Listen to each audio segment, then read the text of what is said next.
দেশে বর্তমান উপদেষ্টাদের মধ্যে আরেকটা নতুন কাউয়া কাদের আবিষ্কার আমরা দেখতে পাচ্ছি আমাদের সামনে। এই কাউয়া কাদের মধ্যে কিছু বৈশিষ্ট্য আর আগেরটার মধ্যে বৈশিষ্ট্য পার্থক্য আছে। এই বর্তমান যে উপদেষ্টার মধ্যে কাউয়া কাদের একজন আবিষ্কার হচ্ছে, তিনি হলেন মাহফুজ আলম। তিনি জামাত ইসলামকে বলতেছেন যে ৭১ সালে জন্য ক্ষমা চাইতে হবে। হ্যাঁ, তারপরে পাকিস্তানি পন্থী, তারপরে শিবিরকে বিভিন্ন ধরনের ভাষায় কটূক্তি কথা বলতেছে। হ্যাঁ, এখন আমার প্রশ্ন হচ্ছে যে মাহফুজ আলম শিবিরের সাথে ছিল, তাহলে সে কি শপথ নিছে কেন? শিবিরের সাথে তো ছাত্রীখানে কথা না। একজন শিবিরের সাথী একজন প্রেসিডেন্টের চেয়ে যোগ্যতা রাখেন, তার এত মেধা, তীক্ষ্ণতা, রাজনৈতিক, পলিটিক্যাল সকল বিষয় তার মধ্যে বিদ্যমান থাকে।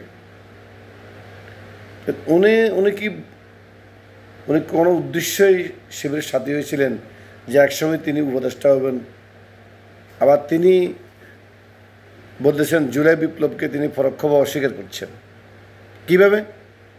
উনি বলতেছেন যে জুলাই বিপ্লব ষড়যন্ত্রমূলক শেখ হাসিনাকে পতন করা হয়েছে, তারপরে ২০০০ লোক মারা যায়নি। এসে দেখেন কোন অযোগ্য লোক, অদক্ষ লোক, কার বুদ্ধিতে, কার পরামর্শে যে এই উপদেষ্টা বানালো। আল্লাহ মাফ করছেন, ইউনূস সাহেবের সহকারী উপদেষ্টা হিসেবে যেই তাকে সেখান থেকে বাদ দেওয়া হয়েছে, এটা বরাবর ছিল। এখন সেখান থেকে তাকে আমাদের জুলাই অভ্যুত্থানের অন্যতম লিডার নাহিদ ইসলামকে, নাহিদ ইসলাম নিজে পদত্যাগ করছেন রাজনৈতিক দল করার জন্য, এবং তার যা তাকে স্থলাভিষিক্ত করা হয়েছে। এই ক্ষমতা স্থলাভিষিক্ত হওয়ার পরে সেই ৭১ বাজনা শুরু করছে এবং ৭১ চেতনাবাজি ঢোল বাজাতে শুরু করছে, এবং তার এই ঢোলের ভিতরে যেই বিদ্বেষমূলক বাজনা হচ্ছে জামাত শিবিরের বিরুদ্ধে। আচ্ছা, জামাত ইসলাম তো ৭১ সালে স্বাধীনতা যুদ্ধের, তোমাদেরই ভাষায়, জামাত ইসলাম যুদ্ধ করেনি। জামাত ইসলাম চায় না যে ভারত পাকিস্তান বা বাংলাদেশ বা ঘোক যুদ্ধের মাধ্যমে এক থাকতে চেয়ে বলে, এটা তো কোনো অপরাধের বিষয় নয়। আচ্ছা, জামাত ইসলাম তো কোনো ভুল করা নাই। জামাত ইসলাম যখন বাংলাদেশ রাষ্ট্রটা লাভ করেছে, তখন তো বাংলাদেশের স্বাধীনতার সার্বভৌমত্ব মেনে নিয়েই জামাত ইসলাম রাজনীতি করতেছে। ইসলামী ছাত্র শিবির তো তখন জন্ম হয়নি, ঠিক আছে। এখন ইসলামী ছাত্র শিবির যেহেতু ৭১ সালে জন্ম হয়নি, ১৯৭৭ সালে ৬ ফেব্রুয়ারি ঢাকা বিশ্ববিদ্যালয়ের কেন্দ্রীয় জামুজি থেকে ছাত্র শিবিরের জন্ম হয় মীর কাসেম আলী সহকারে আরও বেশ কয়েকজনের মাধ্যমে। এখন মাহফুজ আলমের কাছে প্রশ্ন হচ্ছে, আপনি কি সাথী হয়েছেন? মূলত আপনার মধ্যে কোনো দুর্বিসন্ধি ছিল না আপনি গায়েবী জানতেন যে আপনি উপদেষ্টা হবেন?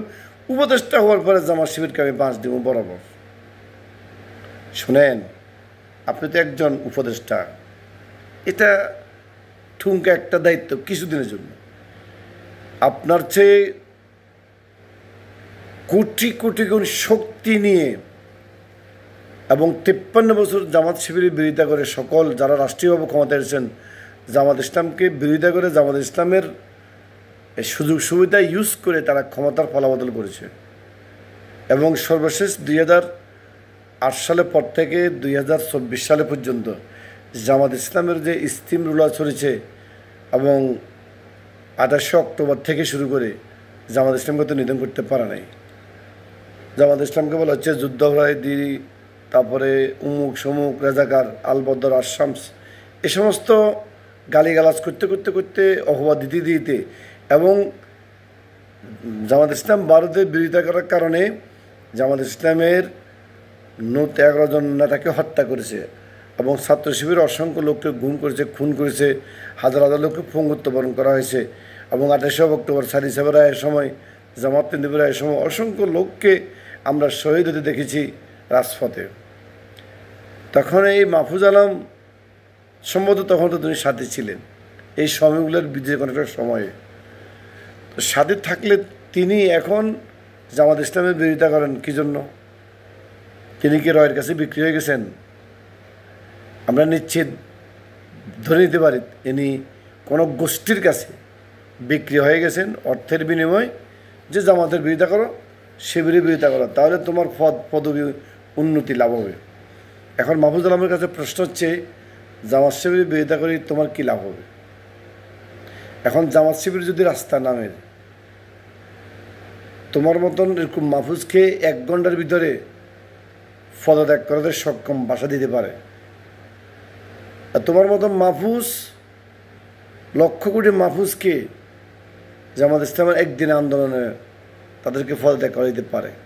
এটা জামাত শিবিরের পক্ষে সম্ভব, এটা আর কারোর পক্ষে সম্ভব নয়। কারণ তারা হচ্ছে একটি সুশৃঙ্খল এবং পুরোপুরি ধর্মীয় পালনকারী দল, এবং তারা হচ্ছে ইসলামী যে কমপ্লিট কোড অফ লাইফের সমর্থনকারী একটা দল। এবং এই জনপদের উপরে, এই জামাত শিবিরের উপরে 53 বছর পর্যন্ত যে এমন কোনো জুলুম নির্যাতন হয়নি যা অন্যদের উপরে এরকম করা হয়নি। এর ফলে জামাত শিবির এগিয়ে চলছে।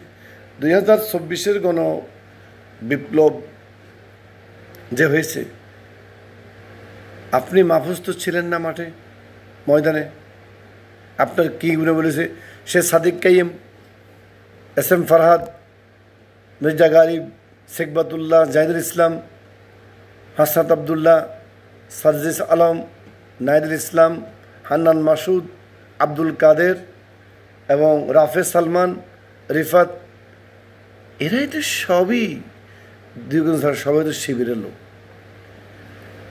এবং যা সমন্বয় ছিল তার মধ্যে 90% 80% হচ্ছে জামাত শিবিরের সমন্বয়।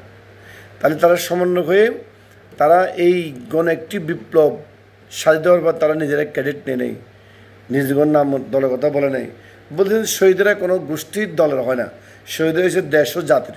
বাস, ওকে, এর চেয়ে সুন্দর কথা তার হতে পারে না। তো মাহফুজ আলম সাহেবকে বলবো, অবশ্যই আমরা আপনাকে সম্মান করি যে আপনি সম্মানের প্রাপ্ত অধিকার, তবে এমন কোনো বাসলভঙ্গি কথাবার্তা বলবেন না। 71 সালে জামাত ইসলাম তো গণহত্যা করা নেই, নির্যাতন করা নেই, জুলুম করা নাই, ন্যায় দর্শন করা নাই, গুণ করা নাই, খুন করা নাই, অর্থ পাচার করা নাই, চাঁদাবাজি করা নাই, টেন্ডাবাজি করা নাই। এই জামাত ইসলাম ক্ষমা চাবে কেন? But why? এই জন্য কি তুমি শিবির করছিলা, শিবিরের সাথে ছিলা? শিবিরের ম্যাচে দেখে শিবিরের সুযোগ সুবিধা গ্রহণ করে ফড়া করে আজকে রাষ্ট্র এবং ঠুমকা গাছের তুনো ঠাড়া হয়ে বগা মরে গেছে, এরকম একটা সময় নাচ দড়ি মাছ নাচই পানি, তুমি উপদেষ্টা হয়ে গেলা, উপদেষ্টা হয়ে জামাত শিবিরের বিরুদ্ধে কথা বলো। আবার জুলাই বিপ্লবের স্পিরিট দলগুলোর বিরুদ্ধে তুমি একে অপরকে লাগিয়ে দেওয়ার জন্য তুমি কথা বলতেছ, যে এখন জামাত শিবিরের বিরুদ্ধে পোস্ট করতেছ। এবং হ্যাঁ, গতকালকে রাত্রে তোমার ফেস থেকে এই সমস্ত দিক নির্দেশ নাই। মাহফুজ ভাই, এবারে সুন্দর করে 2টা কথা বলি। আল্লাহ আপনাকে ক্ষমতা দিছে, যেভাবে হোক আল্লাহ আপনাকে সম্মানিত করছে। আপনার জায়গাতে আপনি সম্মানিত থাকেন, জুলাই স্পিরিটকে ধারণ করেন, অন্তপক্ষে জামাত শিবিরের বিরোধিতা করে আপনার যে লসের খাতা সেটা আপনি বুঝেন যে জামাত শিবিরের বিরুদ্ধে আমি করবো কোনো। তার তো একটা দেশপ্রেমিক দল, তার দেশ ও জাতির জন্য কল্যাণে কাজ করে, তার দেশের জন্য কাজ করে, কল্যাণের জন্য কাজ করে। হ্যাঁ, আপনার মতো মাহফুজ ছাত্র শিবির ডেইলি হাজার হাজার জন্ম দিচ্ছে, কিন্তু কই আমরা তো দেখি না তারা নুন খায় গুণ গায় না এবং কি নিয়মত অস্বীকার করে। এটা আসলে উচিত না মাহফুজ ভাই। সম্মান কি আপনি আপনার দায়িত্বটা সঠিকভাবে পালন করেন, এবং আমরা চাই আপনি দীর্ঘদিন অন্তপক্ষে উপদেষ্টা পদে থাকুন, অন্তপক্ষে সুশৃঙ্খলভাবে মান সম্মান ইজ্জত নিয়ে, এবং অযথায় একটা ইসলামী দলের বিরুদ্ধে আপনি অবস্থান করে আসলে আপনি লাভ হবেন না। আপনি দুনিয়া আখিরাতে যেমন শাস্তি ভোগ করবেন, তেমনি আমার জীবনও এবং বিপদগ্রস্ত আপনার জীবনে কী হবে, সফলতা আসবে না। এখন আপনাকে বাংলাদেশের মানুষ ঘৃণা করতে শুরু করেছে, কারণ আপনার আচার আচরণ বুঝিয়ে মনে হচ্ছে আপনার খুব মনে কষ্ট, যেটা আপনি চান নাই সেটা হয়ে গেছে, যেটা আসিফ নজরুল চায় নাই সেটা হয়ে গেছে। আর আরও কত দেখবেন এই বিপ্লবীরা, যা 20 থেকে 30 হাজার লোক যে ফুঙ্গুত্ব হাত পা দিয়েছেন, তারা ঘোষণা দিয়েছে তার রাস্তা ছাড়বে না, এবং 2000-এর অধিক অথবা তার চেয়ে কম বেশি শহীদ দিয়েছেন। হ্যাঁ, শহীদের পিতারা মাতার আত্মীয় স্বজনরা তো আপনাদেরকে ছাড়বে না। সুতরাং আপনারা আপনাদের জায়গা থেকে সমুন্নত রাখার জন্য অনুরোধ করছি, বিদ্রোহীদের কোনো মন্তব্য করার টপিকস উপস্থাপন করবেন না। যদি করেন আপনার কুফল আপনি খাবেন, এবং অতি শীঘ্রই গণ আন্দোলন শুরু হবে, হয়তো আপনার বিরুদ্ধে আপনাকে পদত্যাগ করতে হবে। তখন আপনি চেষ্টা করলেও সফলতা পাবেন না, কারণ ছাত্র জনতা একবার রক্ত দিয়েছে, তো তারা বারবার দিতে জানবে। তারা বলছিলেন আবু সাইদ মুগ্ধ, শেষ হয়নি যুদ্ধ, এ কথাটা জাস্ট বাস্তব। তারা বলছেন আন্দোলন চলবে, চলবে। সুতরাং কথাবার্তা বলতে হুঁশিয়ার করুন, তওবা পড়ুন, ইস্তেগফার পড়ুন, জামাত শিবিরের কাছে ক্ষমা চান যে আসলে আমি তোমাদের বিরুদ্ধে কথা বলি, ভুল করছি। তোমরা দেশপ্রেমিক লোক, ইসলাম প্রেমিক লোক, তোমরা এই খাঁটি আসল দেশপ্রেমিক লোক।